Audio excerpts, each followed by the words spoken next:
everybody. Hi. What's new? Tell you what's new, Tom. Lots new. It's been a long time. Packers are the best team in the league right now. We couldn't have said that in any previous episodes. But right now, today, after week 13? Yep. Week 13. Going into week 14, your Green Bay Packers are the best team in the NFL.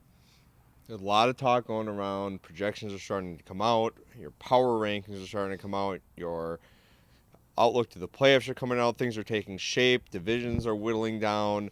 A lot of things are coming clear into focus. And I guess to start off, quick looking back at last week, everybody was hyping it up as possible Super Bowl preview between the Packers and Patriots, and that taught us a couple things. We were both there. We saw a lot of things. Check out the post game because we had a lot of fun with our Italian friends and many others. That's not slang. Like, we actually had friends from Italy. They were legitimate. Yes, 2 of them were named Tom Brady, which Tom Brady. it was amazing. I didn't know that, but but it was. We've been having a real good time bringing this raw post game from this backyard. So for all you tuning in faithfully, and it takes a little bit of faith sometimes to get through some of those episodes, but you will find nothing else like it, Packer related or otherwise, for better or for worse. But we are more than happy to broadcast the people who want to be broadcast. So I guess if we start about kind of where this team is at, maybe take a note about where this team is headed, about what Aaron Rodgers was talking about on his weekly radio show. You know, everybody's talking about when he was asked where this team was headed, and he was non-committal about this team. But I mean, I think he was truthful in saying how can you judge this team and ask if it's better than 2010 when that team went and won it all. And some people would want to say the 2011 team was better because of the regular season, but they didn't win it. You know, they didn't go all the way. So I mean, Right. what is all that worth besides when in the end you can look back and say everything that came together? I mean, you know, it may even, we talked about this beforehand, but it feels a little premature to start talking bigger picture, like how is this team gonna fare in the playoffs when there are 4 regular season games left where anything can happen. But it's reasonable stuff. I mean, when you look back at what this team has done in the last couple of seasons, this doesn't feel like a one and done playoff team. I mean, to call back Mike McCarthy's assertion of the Packers' grit, I mean, he's been really getting clever with a lot of his praise. So sharp. This is the most consistent team that he's ever seen for the Packers. Aaron Rodgers said he thinks this is the most mature team. I mean, these are words that, they're just words, but man, I think they're getting to something. I mean, this is just a team that just feels like they're cut from a little bit of a tougher cloth than in previous years. With the killer run game and stuff, and I don't know, they got some young dudes who are stepping up as they need to. They're not perfect yet, but a lot of guys contributing to this team. There really wasn't like a star on the defense against the Patriots. Oh. It was more like the guys buying into the scheme, Getting stops when they needed to, getting the important plays when they needed to. Yeah. Again, more cliches, bend don't break. And, you can talk about canned answers all you want, but one thing that Rodgers talked about, which I think if he brought it up, it bears repeating, is the balance between the young, hungry guys who want to prove something that feeds into, getting some of those older guys amped up to kind of be like, all right, this is what we're here for. Right. But the veteran presence of those older guys to set an example of where they're coming from. And it feels like a very good blend of just where this team is at, and just continuing to ascend, dude, and Peppers continuing to just show himself as someone who offenses have to account for, and I mean, we could talk all day about the offense and the performance of everybody stepping in. I mean, most Cobb, Nelson, and Lacey, but it's the other guys, man. Yeah. If teams are going to scheme to take them out, which is that's that's Belichick's game. Like, find out who are the guys, take them out of the game plan, set the stage for a strong Devontae Adams performance, and he, take out that one drop for the touchdown that should have been, but that's rookie stuff. And what the other stuff he was doing was pretty transcendental for a rookie. I mean, that's big play stuff. And career day when we needed him to have one. And as the game wore on, when it usually always seems like either the offensive front or the defensive front wears down. When we saw that, what was it? Rodgers had 12 seconds in the pocket or something like that. Unreal. I mean, that's just kind of a testament to who wears down first and who's kind of hungry to get after it. But I think also that goes into the importance of, knock on wood, home field advantage, because that just seems to, when you look at the picture of the NFC and what teams and what potential matchups are coming, and obviously everybody knows about the Seahawks and the importance of their home field advantage, and the Saints with their home field advantage, and us with our home field advantage. I mean, it's getting so much more important to take it game by game, week by week, and see kind of how this unfolds. So I mean, the picture in the conference is becoming a lot clearer, and you're seeing the teams who are faking. I mean, the Cardinals. I mean, I'm not going to front that maybe it's history, but seeing them, the trajectory they were on, you lose your starting quarterback. Your defense that maybe depended on turnovers is kind of taking a slide. Yeah. What picture does that happen? Does that make in the NFC West? That was that team caught a really bad break with Carson Palmer going down. I mean, you could argue that they were overachieving before he got injured.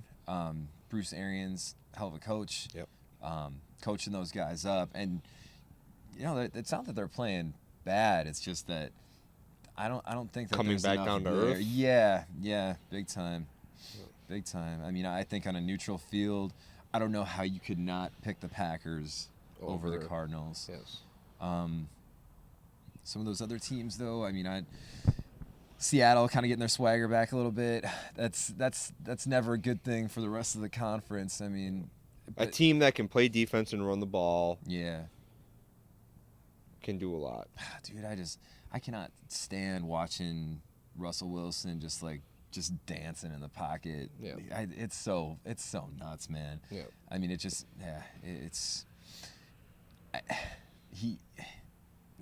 I don't like it. Yeah. I don't like it. And the NFC East has kind of made a clean picture because, again, you have a team like the Cowboys who, again, got off to a hot start like they always do, and everybody's asking how are they going to be in December, and they've kind of hit some road bumps and everything's going on. We beat the Eagles here, but I can't deny that, the firepower, I feel Chip Kelly's a good coach, and the way those guys play was such a hurry up. I mean, that's such a challenge for defense when you have no subs, when you have no time to call plays, when you have no time to adjust. I mean, it was like I thought we ran a hurry up, but like the way that they are just standing there waiting for the ball to be set before they can snap it is something else. No, it's pretty incredible. Yeah. And I think that game, like the Patriots game, I think the Packers put a little something extra into that. Really, I think McCarthy is kind of, we talked about going into this season that this is kind of one for Rodgers' legacy. I think this one is just as much kind of proven itself to be a bit about Big Mac's legacy. You look at that New Orleans game, some of the stuff he tried to pull there. You got a hot new coach in Chip Kelly. And I think McCarthy kind of really wanted to go. He relished the opportunity to go toe to toe with someone like that who has that kind of reputation. And then the hoodie, man. I mean, like Big Mac for a game that, a win is a win. But like we're talking about an AFC opponent at the end of the day. The Patriots, that game was not like a must win. It doesn't have like the playoff implications of this next game against the Falcons. But I think it was really one for pride. And the criticism against the Packers this year had been that they hadn't beaten a good team. The Eagles kind of presented itself as a measuring stick, even with Sanchez quarterbacking and all. But still, that's a good team. The Packers got really up for it and then kind of came back down to earth a little bit against the Vikings. Yep. that was kind of, I don't know, that was kind of bound to be a close one. Anytime you play your division Fighting your brother. Like that. Yeah, yep. I love it.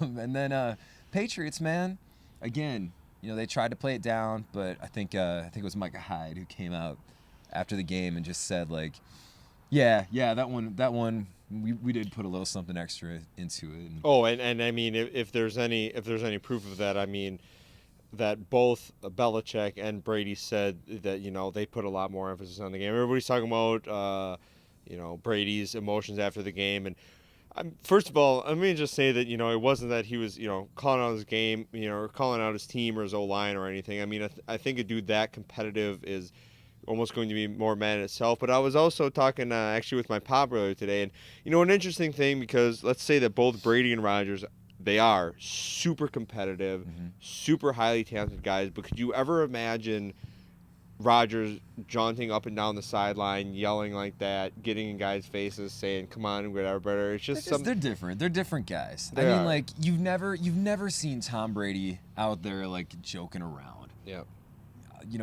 Laughing it up, yucking it up. Yeah. Like it's like his kind of thing is more like he'll go up and just kind of give the slap, like, and just like the kind of jacked up. Yeah. Where Rodgers was watching Brett Favre throw snowballs, slapping at the referees. asses. Yeah. Picking up Craig Jamies and all. Come on, Jared. But I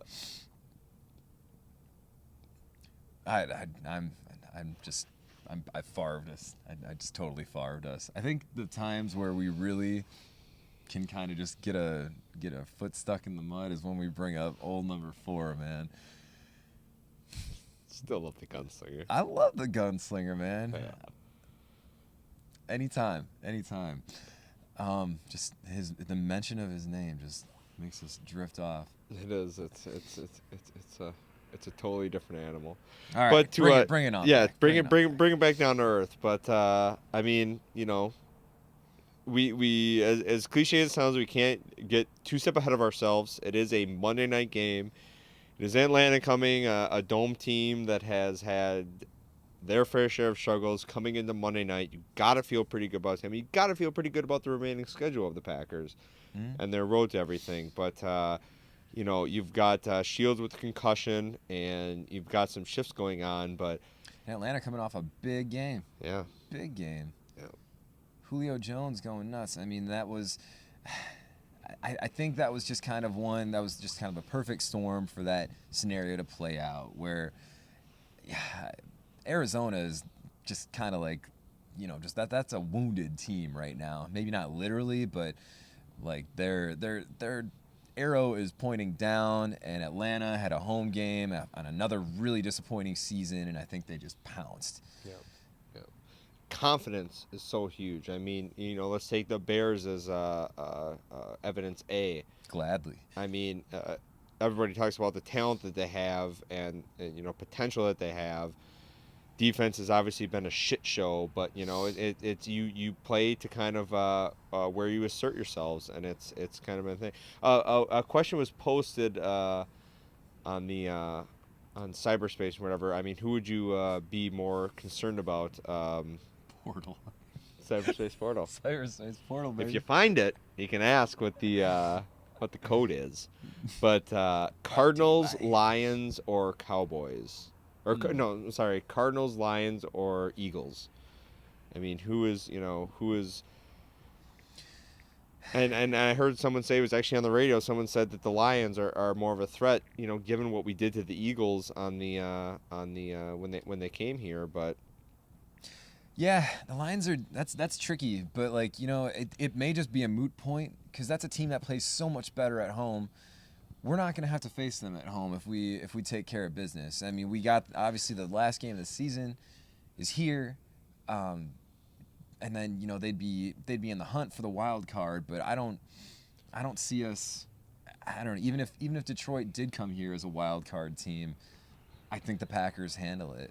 Yep. It's so hard to pick against them at home this year. So. Yep.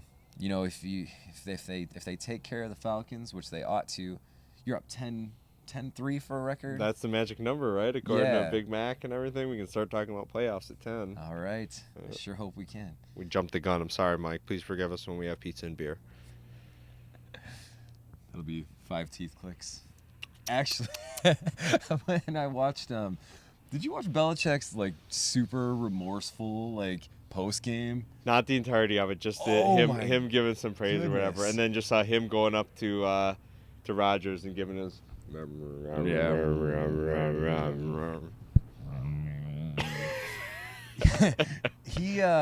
He praised Mike McCarthy and kid you not, teeth clicked.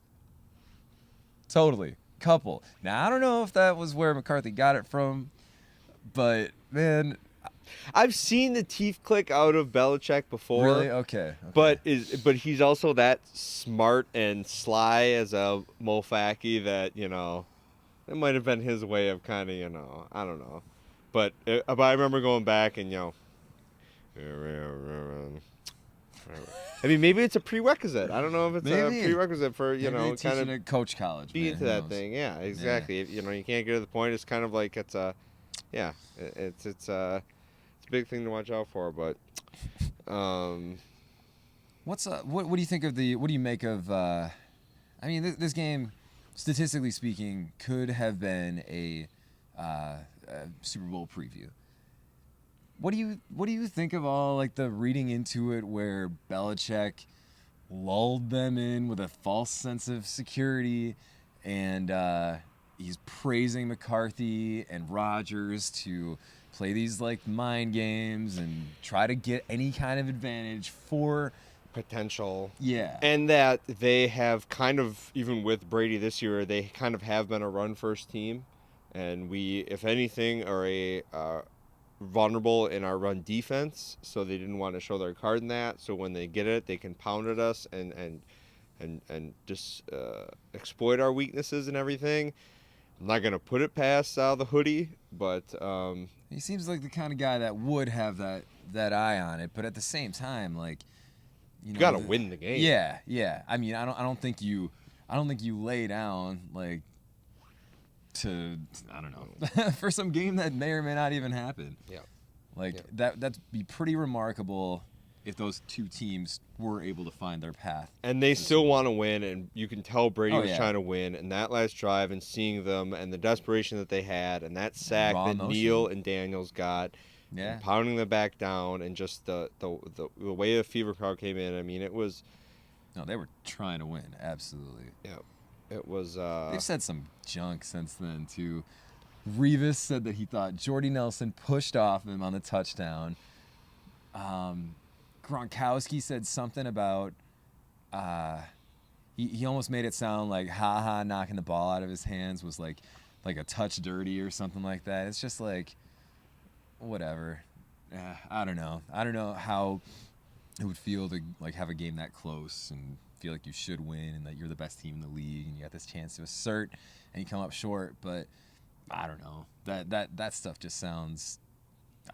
You don't hear players like saying that. Well, you did this. Like, thankfully, you don't hear a whole lot of that. But just because it popped in my head about Jordy, you know, everybody talks about the tools that he has, and it even hasn't been on display this many weeks. But you know, he's such a strong, tough son of a bitch. But you know what? Just looking back and thinking about his highlights in my head, one of the best moves that he has, and one of the strongest things of his. You can talk about his catching ability and over the shoulder and his long stride and everything, but that son of a bitch's stiff arm has put people in the dirt. Yeah. It's just been so well timed. It's been so well tough. It's those yards after the catch. Yeah. And like, you know, I always remember hearing talking about Gale Sayers with the club, that he would just bash people. But I mean, the tool of that stiff arm where Jordy can just kind of, you know, shove guys off and just do that stiff arm. That's vital to his game. It's vital to his game. And then the other player this week, Eddie Lacy, was on the Jim Rome show. Oh yeah. And it's just fun hearing him talk. I love the guy. Every time I more hear him talk, and even like Romy said, he's just like, wow. Great interview. Guy he's just calm. He's just totally cool. what an interview. But he's he said something, and a guy that calm, he doesn't boast himself. He doesn't, talking about himself. He doesn't say we're this great. He gives credit where credit's due. But he said something just like, even these big guys, the tough guys that are supposed to be the tacklers, the opposing guys, he's like, I can tell when guys are getting tired and beat down and they don't want to hit anymore. And that makes him more amped up to just run at them, because he knows when guys don't want anymore, and he just runs at them. And it is just, he scares people. He scares me. He's just if I'm going to buy a jersey, I bring this conversation up once, because buying a jersey is a very big decision. Who are you going to vote for? Because I wanted to buy a Johnny Jolly jersey for a while, but I realized he maybe wasn't going to be around for a while. I got my driver jersey because I know that's evergreen and he's just going to be a great American. But it's not even that I'm a big jersey wearer, point of fact aside. But again, it's a pretty solidified jersey. Oh yeah. But next jersey, if I'm going to buy a jersey, it's going to be an Eddie jersey, even if he's around until his contract ends, because dude he's just a heady guy. He's a Green Bay football guy. He's just that dude that you want on the team, and just like how he's talked about how excited he is to get the ball, and he appreciates the trust of his teammates and everything. And it's just like, people talk about being one-dimensional, whether you're pass or run. But the success of both those sides gives you that third dimension, which is doing play action, which is giving screen passes, which is, doing reverses, doing where you have a player in motion and you have to account for him and, bring him in. We have that third dimension right now, and that is deadly. That is what has brought us so much, because who do you game plan for? Who do you try to stop? A dimension of not only of sight and sound, but of mind. The other running back, he's kind of been relegated a little bit, man. But he got some James Cuddy Starks, man. That pass he snagged in, that he was tossed to on a similar play against the Vikings, and it really wasn't close. Yep. But that's sweet. I mean, you don't want to see it all the time, but man, McCarthy was calling some nasty plays, man. There was just some cool stuff going on, creative stuff. You could not. No one is accusing the Packers of being creative earlier in the season. Yeah. But you know what? I don't know. I'll try to learn a long-term lesson from this and just kind of see what happens, because what they've done on offense and defense as the season's progressed is remarkable. And now you got a team ready to go into their fourth quarter, who they're playing some of their best ball. And, guys are staying healthy. I was just going to say, I want to knock on wood, but what about the health?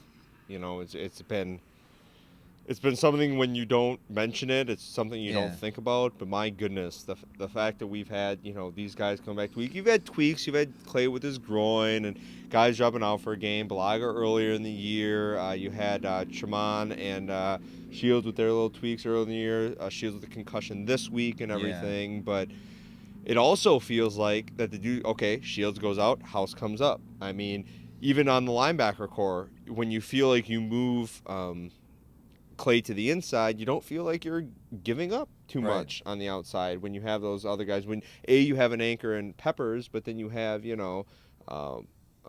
Perry and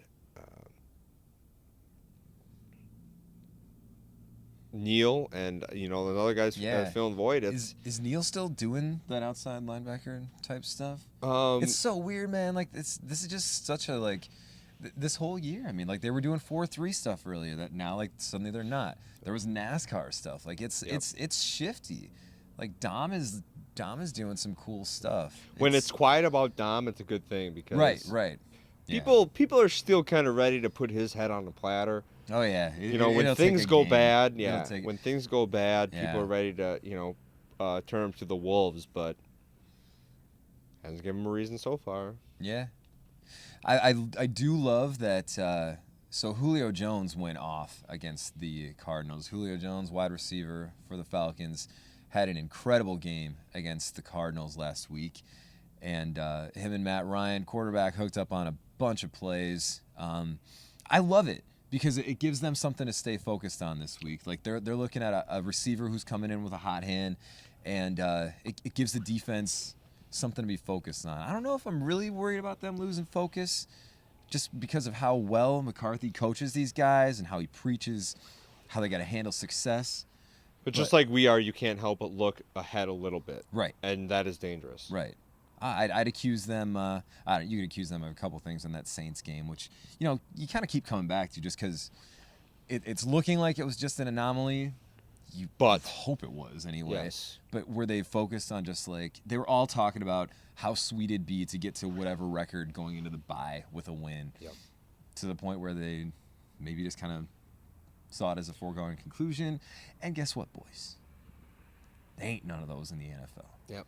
And just when, those games when the chips are stacked up against you and you're in a hostile environment and the odds are against you, you do hope to walk out of there with a victory, at least, down to the wire thing. And it wasn't. And then, again, that brings us back to the importance of home field advantage. Totally. It's how much that can change things. I mean, again, the Eagles aren't a bad team. It just seemed like home field advantage just completely buried them. Right. So do you, I don't know. Home field advantage seems to be a big thing this year. Like it seems a little bit more of an issue. Yes. Like, it seems like teams are kind of like Yep. split personality a bit more this year. You look at the Lions. You look at the Seahawks have never been as good on the road as they are at home, just because they have such an advantage at home. But just several teams. It speaks to the parity, you know. I mean, yeah. just like when it's that close, it comes down to because I think not a gambling man, but the Vegas odds or whatever when it was Packers and Patriots. I mean, it was basically dead even, but the favor goes to the home team. Right. Yeah, for and it worked out that way. And I was in the crowd and contributed. It felt like it, It felt like it at least. But I love going to games. Oh God, yeah. Just like I love it. And just getting the feeling, even if you get that when they have to call that one timeout, it's a wonderful feeling. For sure. It's wonderful. For sure. Let's talk a little big picture, and then we'll get a bit more, a little more urgent here. Yep. But do you see? Let's say the Packers don't get home field advantage. Let's say the Falcons come in and just shock the world, steal one. Let's say Packers have to, they got to go to Buffalo, which is going to be a tricky place to play, and that's a team that's got some heart. And they got to go down to Tampa Bay. Can't see them messing that one up. That was some wood I was knocking on. Then bring it back home for the finale. You got Detroit. Wow, I can't believe we're this far already. But it's not inconceivable that even a good team like the Packers could have one stolen. Say they got to go on the road. Shoot, man, it doesn't even matter. It's gonna require the Packers to beat somebody good that has beaten them. I guess I'm just thinking specifically about Frisco and Seattle. Yes, those are in my mind the number one team that come at it because again you have a good defense. Gore has stepped off a little bit, but you have Lynch, who is still a solid running game. We know about our problems with Colin Kaepernick.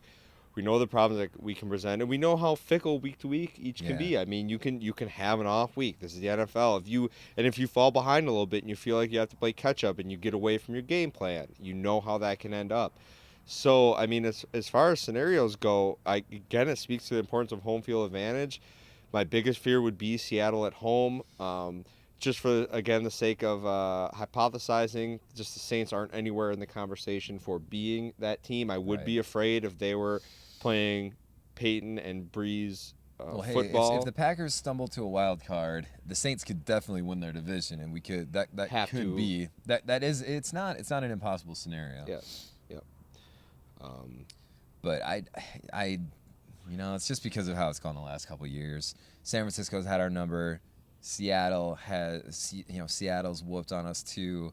Saints whooped us this year. Yeah, dude, we're gonna have to vanquish one of the villains if we're gonna make it, and that's great, man. That's super cool. I think from a team perspective, you certainly have to get tired of fucking hearing that 49ers, or the NFC West period just kind of dominating. I mean, Packers have made a case where they are really strong, but until they can, like I said, just kind of vanquish one of those foes of the last couple seasons, I don't know. I'm going to be a little bit reserved.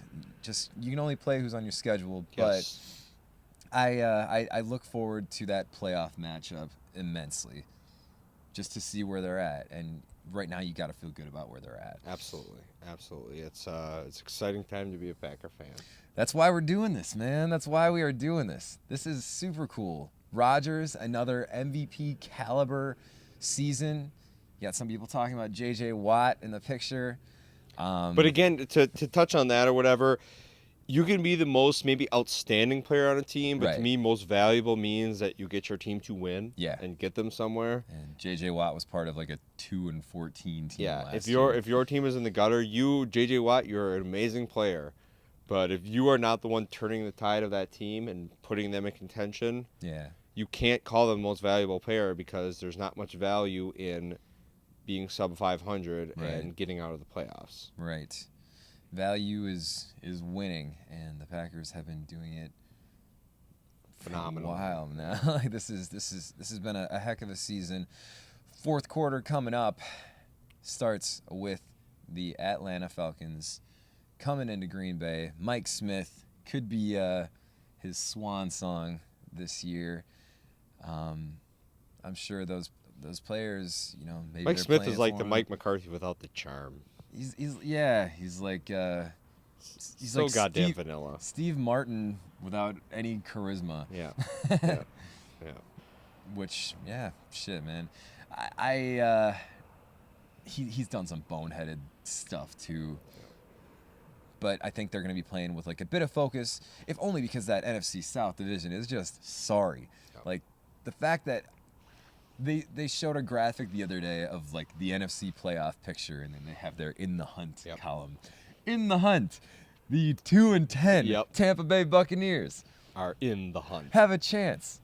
Have a chance. The team that comes out of the South will most likely be sub 500 or pretty much at 500 or whatever. That's amazing, man. How did that division just from what was with the Panthers last year, with the Matty Ice, with again, I have almost respect for Peyton and Breeze in St. Louis, but they've kind of just slowly degraded. Oh, what a turnaround! Again, the parity of the league. Parity. I love it. I do. I just love it. It turns on anything. It can work against us. Yeah. But it shows the true, what's the word? Grit of this team, and it's who's gonna win? It's got to be the Pack. I don't know how you pick against the Pack at home. Do they win stage big? Like that? Do they win big? Does Julio Jones do some stuff? Steven Jackson isn't doing anything for them at running back, so I'm not worried about that component of the game. Well, and that's just it, that that they have a run. If our Achilles heel is our run defense, which even that has stepped up. Just about a full moon, folks. By the way, very beautiful. Oh heck! If they have a weak run game, and our run defense is suspect, okay, you can call that a wash, and then you match up them trying to pass against us in the cold at home against Lambeau with the crowd and everything, and just the beat up Monday confidence that they have. And cold, man. Yeah, it's. All right. Do they win big? Is this another 50 burger? I don't know if I think it's going to be enough of a comfortable win, and it's that close to the season where I don't think it's, I don't think the Falcons are going to do much. I think we're going to do enough where Rodgers will come out of the game early. Hey, cool. But let's put it at a 45-17 Packers. Okay. 45-17. That would be comfortable, man. Gosh, I can see the Packers jumping up, and then I can just see like some garbage time touchdowns coming. Yeah. And it looking closer than it is. Yeah. I will say 42-28. Okay. I can see that because, again, it's getting to that point where we kind of maybe want to put some of our guys back on the sidelines, and you know, they'll have that fourth quarter where they get their points. But yeah, I mean, it's not like there aren't dudes who could benefit from taking a quarter off. Yep. Offense, defense, special teams. Well, calling another Packers win. You shocked? Yeah. Hey, man. It's good to be back. Thanks for tuning in, y'all. Keep checking this out. Keep checking the post game out. And even if you go to the game, if you don't go to the game, it's pretty fun before and after. Pretty much after. I mean, we kind of got everybody coming by. Give us a take. If you got something to say, if you think we're a bunch of idiots, tell us that. Yeah. If you're really drunk and just want to yell, Aaron Rodgers. We've had that. We've had that every game. If you are the wife of the opposing team's punter, please stop by. Yes. If you have the velvet smooth voice of the most soulful man we've ever met, Greg, stop on by. So much love Greg, for Greg. If you're watching, I hope you are. You're a great American. Peace out to him and Mo in California. What's up, Mo? If you're from Italy, Canada, man, let's just bring it on. If you're from Green Bay, if you live in this neighborhood, man, near, far, stop on by. Let's go. Let's get live. Let's get live, man. Yeah, let's do it. I mean, this is a great time to be here. Super good. I think we'll have a good time Monday. Tune in for the pregame show. Not same place or time. Same place, different time. Have we done a Monday night game? What is time? What is space?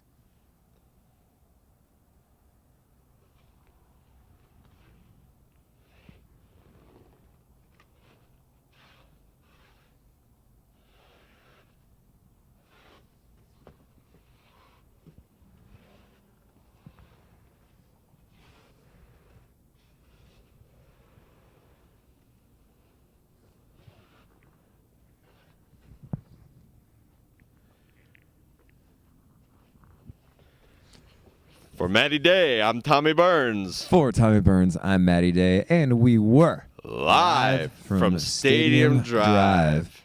Bye.